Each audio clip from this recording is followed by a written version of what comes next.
Assalamualaikum warahmatullahi wabarakatuh. Saya Yusuf Maskur Hatoni dengan NIM 519021198. Saya di sini dengan mengerjakan tugas yang keempat, yaitu tentang etika, terutama etika pada Pancasila. Baik, saya akan membahas tentang etika. Untuk pertanyaan yang pertama, yaitu apa perbedaan etika dengan etiket? Untuk yang pertama, etika berarti watak atau kebiasaan, sedangkan etiket berarti sopan santun. Oke, untuk perbedaan yang pertama. Pada perbedaan yang pertama yaitu pada etika. Etika selalu berlaku dimanapun dan kapanpun, sedangkan untuk etiket hanya berlaku pada lingkungan pergaulan. Oke, perbedaan yang kedua yaitu pada sifatnya. Pada etika bersifat mutlak atau tidak dapat dirubah, dan pada etiket bersifat lebih relatif atau bisa diubah sesuai dengan keadaan.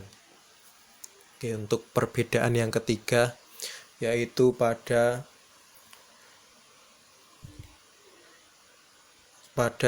pandangan ya. Untuk perbedaan pada pandangan, untuk etika memandang manusia dari dalam diri mereka, sedangkan untuk etiket memandang manusia dari segi luar, sisi luar, atau dari sisi lahir ya. Oke, yang selanjutnya pertanyaan yang kedua yaitu apa saja aliran pada etika. Untuk yang pertama ada aliran keutamaan.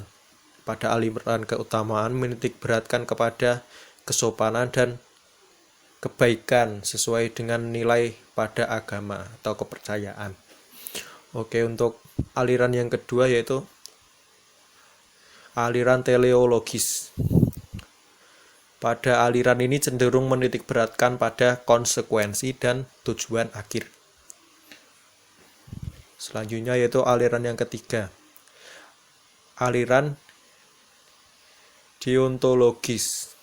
Oke, pada aliran ini percaya bahwa ada kewajiban pada setiap diri manusia. Kurang lebih seperti itu pada jenis-jenis aliran etika.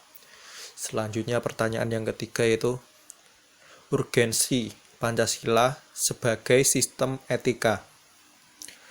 Urgensi Pancasila sebagai sistem etika yaitu Pancasila dapat menjadi panduan untuk setiap individu sehingga masyarakat dapat memiliki orientasi dan pemahaman yang jelas, juga baik tentang cara menjalin hubungan baik tingkat lokal maupun secara global, dan juga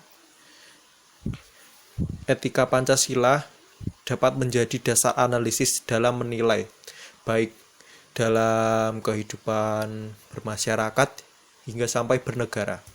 Etika Pancasila dapat digunakan.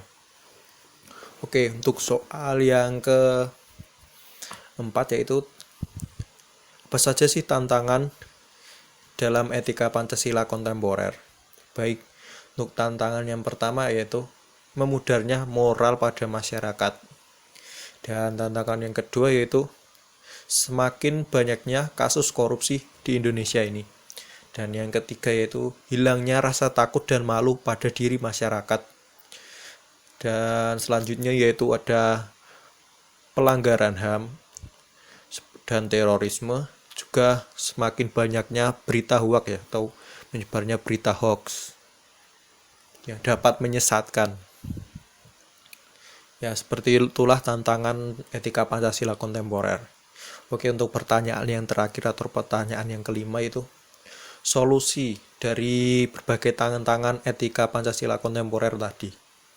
Oke, menurut saya solusi dari berbagai tantangan etika Pancasila kontemporer tadi yaitu dengan kita memperkuat moral dan budi pekerti kita, terutama untuk generasi yang masih muda ini sebagai bekal untuk kehidupannya nanti. Oke, dan juga memberikan pemahaman dan pemahaman dan ilmu juga ya tentang bagaimana dampak negatif dari korupsi untuk jangka panjang bagi negara dan masyarakat, karena korupsi sangat merugikan. Oke, dan selanjutnya yaitu menjunjung tinggi nilai keadilan dan kemanusiaan sehingga menciptakan kenyamanan dalam kehidupan bernegara dan bermasyarakat. Oke, dan selanjutnya yaitu saling toleransi antar umat beragama. Dan yang terakhir yaitu kita sebagai masyarakat harus menaati undang-undang dan hukum yang berlaku agar negara kita tetap aman dan tentram. Sekian dari saya, kurang lebihnya mohon maaf. Wassalamualaikum warahmatullahi wabarakatuh.